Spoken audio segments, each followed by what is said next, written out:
Right, right. So I want to give you a little time too, and this is relates to what a question that just came to my mind is like, how did we get here, right? Like, why is that the case, right? And I know that you're working on a project right now that begins to explain a little bit of the conceptual thinking behind this condition where Yeah. and so can you talk about Stamped a little and Yeah. your So, Stamped from the Beginning, A Definitive History of Racist Ideas in America by Dr. Ibram Kendi, um, lays out the ideas that have driven um, racial thinking, and the misconceptions about that. The common misconception is that racist people are these people who hold ignorant ideas, and these ignorant ideas and opinions are what drives racism in America. But that's not the case. It's not ignorance. It is a willful taking advantage of and oppressing people for lots of times before for economic reasons, right? The ideas that start the slave trade after when it became easier to steal Africans as opposed to Slavic people. The root word for slave is actually Slav. They were stealing so many Slavic people. And when the Slavic people started fighting back, it was easier to go down to the coast of Africa to start stealing people. And then we had to separate these people out because it was clear and obvious that they're people. They just look different. mhm, But how do we rationalize keeping these people? mhm, And so the book chronicles the ideas that rationalize the enslavement of Black people up into mass incarceration. So at every given point, from enslavement to segregation to mass incarceration to all of these things, it looks at those ideas that have permeated American history and society and sort of like embedded themselves into our systems. And it's really the thing about this moment that's really disheartening, um, where is that we have people who are arguing that things like systematic racism doesn't exist. mhm, mhm. And one of the things that Ibram says in the book that I think is like, this is the thing that I want to say to everybody. Like, if I can say this to every single person, Mhm. if you really believe that Black people and white people and everybody is equal, and you look at things that only affect some people and they don't affect others, if you believe that they're equal, then you can't blame those people. You have to actually look at the policies. Mhm. The policies have to be looked at. So, people were saying at the beginning of the COVID epidemic that this was the great equalizer, but Black and brown people are being affected It's X times, exacerbating. Yeah, 9 times higher in some yeah, places, yeah, right? yeah. And if that's the case, it's like, okay, then why are these people being affected? If you say, well, Mhm, it's because of Black culture, then that's a racist idea, right? That's saying mhm, that there's something wrong with Black people, mhm, right? And I think that that's what we need to start thinking about it. People, for whatever reason, people they don't want to look at um, the policies that got us here, because policies have 100% got us here. mhm, And it's there are mhm, places there, from black codes to redlining to FHA loans to mass incarceration to the mhm, drug war. Like, all of mhm, these things are disproportionately affecting Black and brown people, and mhm, people are saying, well, it's because Black people are committing more crimes, mhm, or mhm, it's because racist white people are leaving the inner city. That's why we have segregated neighborhoods. But mhm. anytime, like, it's just there's so many maddening things about this stuff that like just makes it's one of those things. It's like it renders me inarticulate sometimes. That I Yeah, just like yeah, it's so infuriating when somebody says, "What about Black on Black crime?" right. When that term in and of itself Yeah. indicates that we are still segregated, Mhm, because Black mhm, people commit crimes to people who are close to us. So you're basically pointing out segregation in America still. And why is that the case? Mm-hmm. People are talking about opportunity zones now. Like, we're going to invest in Black and brown communities. When you say opportunity zones, I hear gentrification.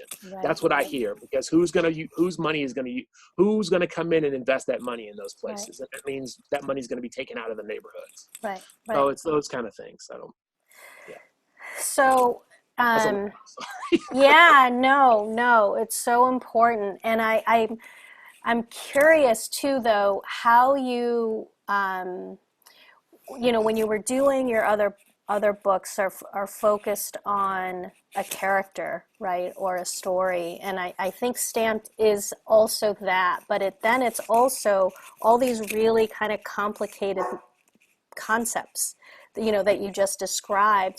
I'm just wondering, do you find that it's as challenging or differently challenging than the way that you've approached your work before? It is. I mean, it's historical, and if you've read Stamped from the beginning, you realize that Ibram jumps around a lot. Mm-hmm. So he makes these connections to these ideas that could be like, this could happen in 1800, but this idea is from 1650, or Mm-hmm. this could happen in the 1940s, but this idea actually came from 1765. So like Mm-hmm. all of there are these things that are jumping around.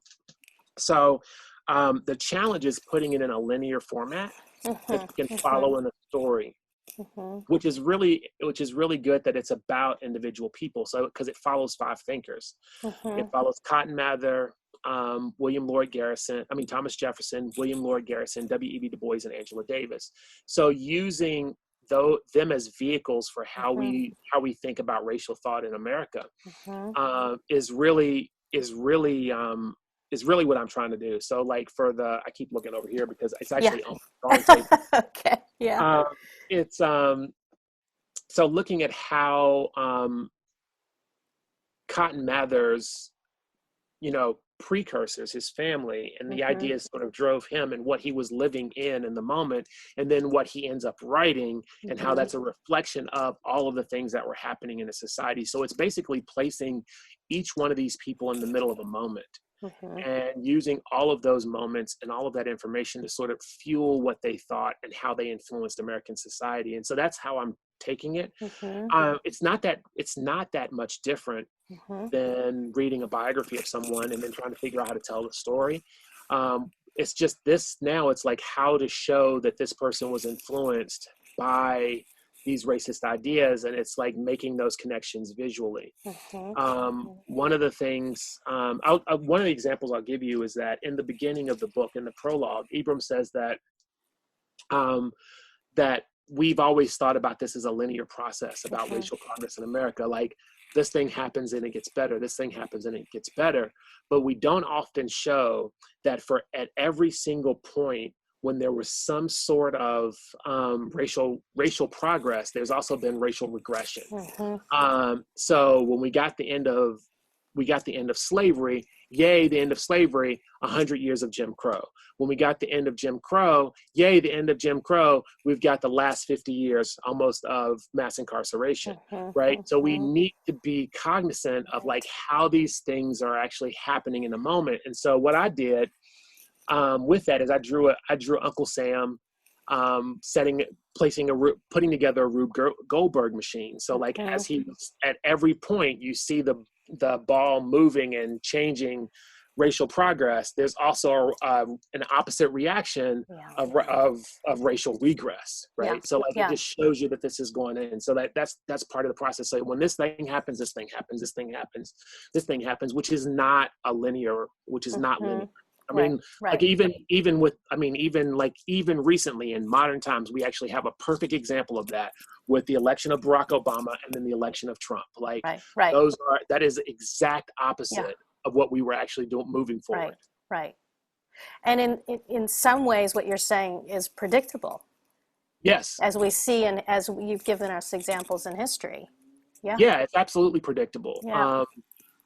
Because the people who want to the individuals who are behind the scenes of this, they're not ignorant. This is the thing that's really important for people to understand. That's not ignorance that drives this. These are people who are absolutely brilliant. And the thing that's at work, the thing that's interesting about how systematic racism works, it's like an algorithm, right? You don't actually have to modify that algorithm. You don't have to do anything to it. You don't have to change it. It just runs in the background. Yeah. And and unless you go in and like take it apart and look at it, it's going to continue to run. And so the people who designed this, and it was for political purposes, right? Like at every given point, it was political purposes. You look at what happened at the end of 1877 with the beginning of the Black Coats actually started before that, but at that moment, look at how the people were looking, the Confederates, they were called Copperhead Confederates, or the Redeemers. They were the Confederates who were, they were Confederate Democrats who came back into power. And how they were looking at how Black people were a large part of, like in some places they were the majority. And so how do we keep them from voting so that we can continue to keep our political power? Right? Not necessarily about race, but about how we can keep our political power. Most people don't know that there was even a populist party that was called the Fusion Party in the South, in some places in North Carolina, in Wilmington, North Carolina specifically, the Fusion Populist. This is the only time in American history there has been a coup on American soil where democratically elected Republicans that were Black and white in Wilmington, Delaware, were basically killed and made to resign so that the Democrats can come into the Copperhead Democrats could come into power. So you saw these people and some of these Republicans in the South were actually former Democrats, and they actually came together and created the Fusion Party, which was a racial unity populist party that was against the planter class. And so it's those type of things that I think people misunderstand about like the broader understanding about how history works is that it's not about racism. It's not necessarily about those people look different from me. It's like those people have some power. And if I let them come and control things, then they're going to change. They're going to take my power away from me. And I don't want my power to be taken away. And so like, that's what we need to understand. And so that's how I'm trying to show people that these ideas, I mean, even Cotton Mather, when he was talking about racial unity, because he talks about racial unity and that Black people have white souls, and so we should be saving them, which was very assimilationist idea. There's also like these arguments that he's making that actually protect the planter class, the elites of Boston society at the time, because he's making these arguments because if he preaches any kind of unity for Black people or poor, then it means that the people who are in charge, the people, the elites, are going to lose their power. So it behooves him to continue to preach this human hierarchy. So I think that's I'm silly. No, I hear you. I'm also I'm thinking about something you said earlier, and I'd love you to just elaborate a little bit more about the pedagogy and the how of what it is that we're learning or teaching in the classroom, kind of related to Black history, related to these stories that you've started to, bring light to. Yeah, go ahead. Yeah, one of the things that at my previous institution, when I was trying to go through the process of how do we be more inclusive, was to look at, one of the things was we put out, like in my foundations department, we put together a master list of artists.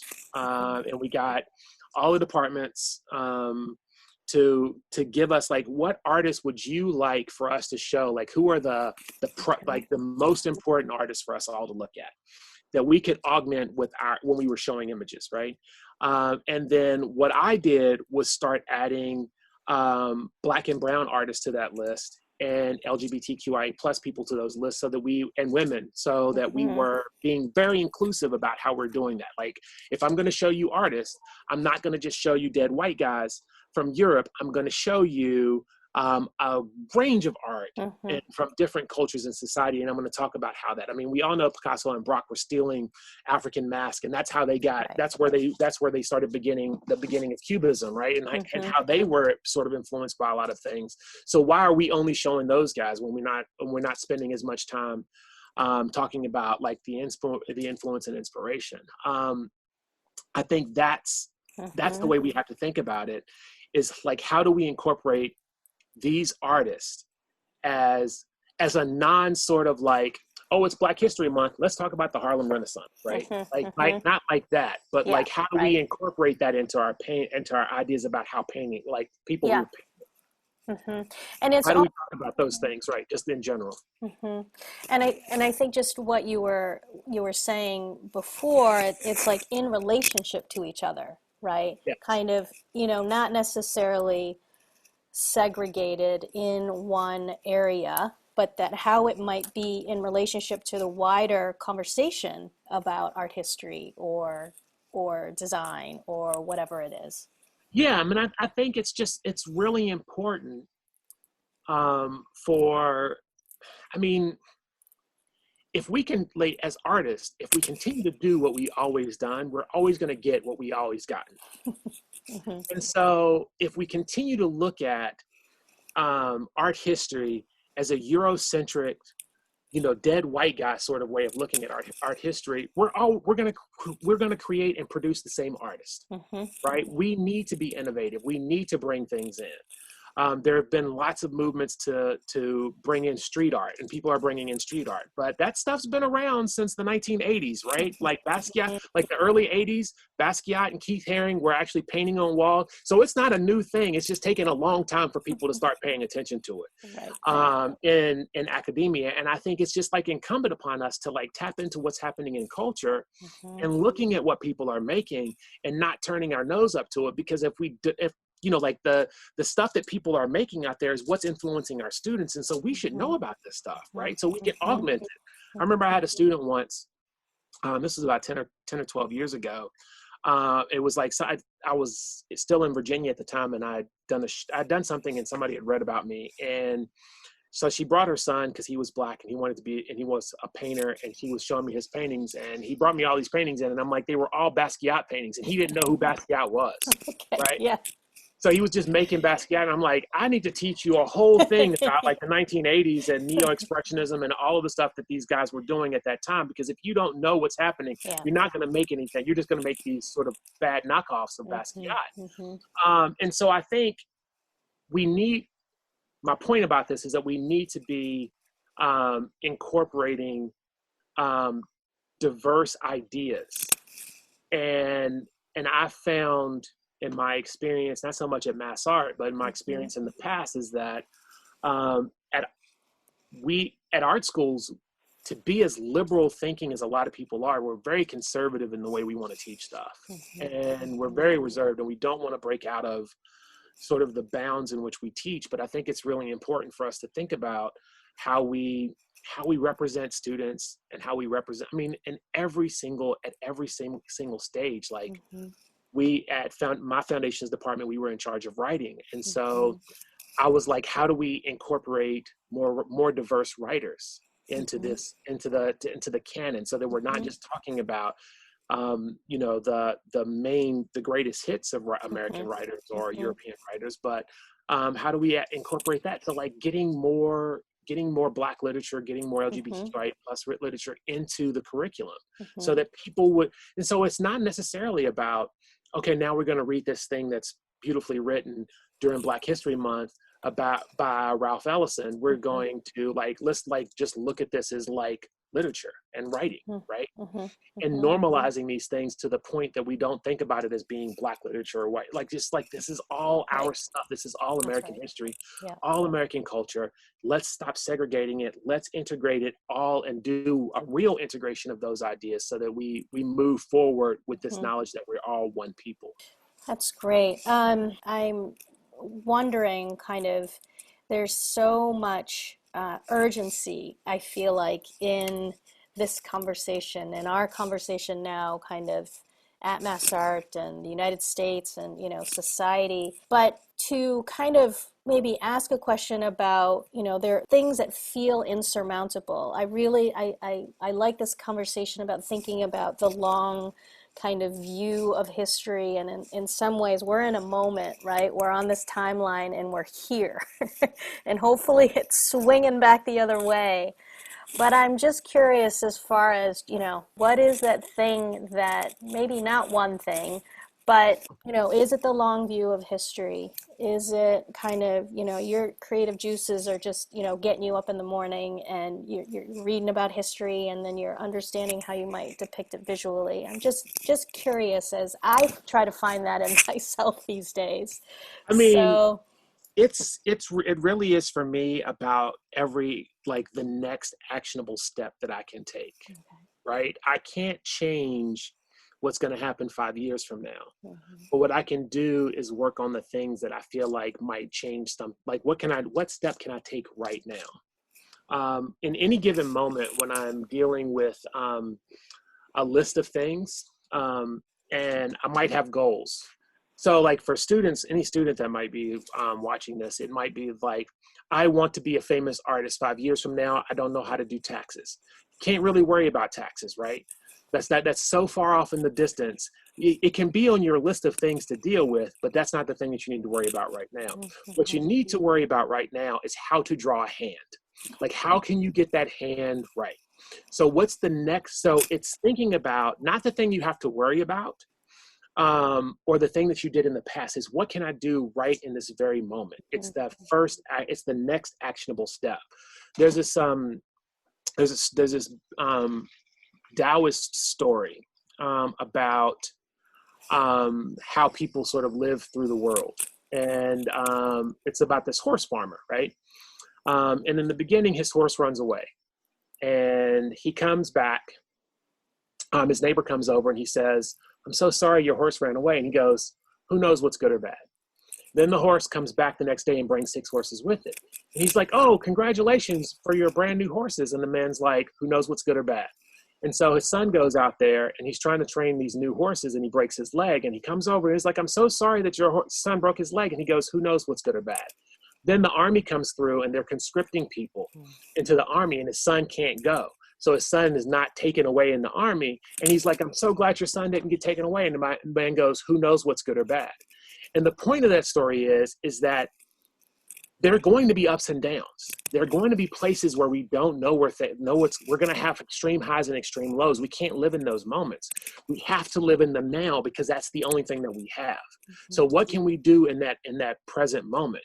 Well, what I can do is I can turn to my table and start drawing, right? I can, like, work on the next thing that needs to be done, because I can't really worry about that other stuff, because the future is a dream and the past is a memory. And the only thing that we have is this moment. And if we don't live in this moment and make these changes in the things that we need to do right now, like our first actionable step, then we're not going to get there. So we actually have to look and see what those actionable steps are. So for me, it's about, what can I do right now?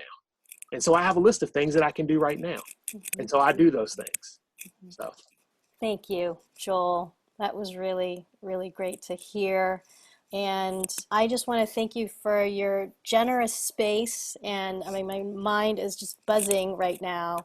And I think that it's great to get to know you and to have our Mass Art community get to know you more. Really generous conversation. And I just really want to thank you. And well, if you thank have any, yeah, and when the motion picture comes, and when Stamped is actually done, the illustrated version, maybe we will invite you back and we can Well, talk yeah, about because it again. Ibram's now at BU, so he's in Boston now. So Great. he started at the Anti-Racism Center Yes, at Boston University. So he's just going to be up the road, so we could get us both there. that'd be great. Yeah. That'd be great. All right.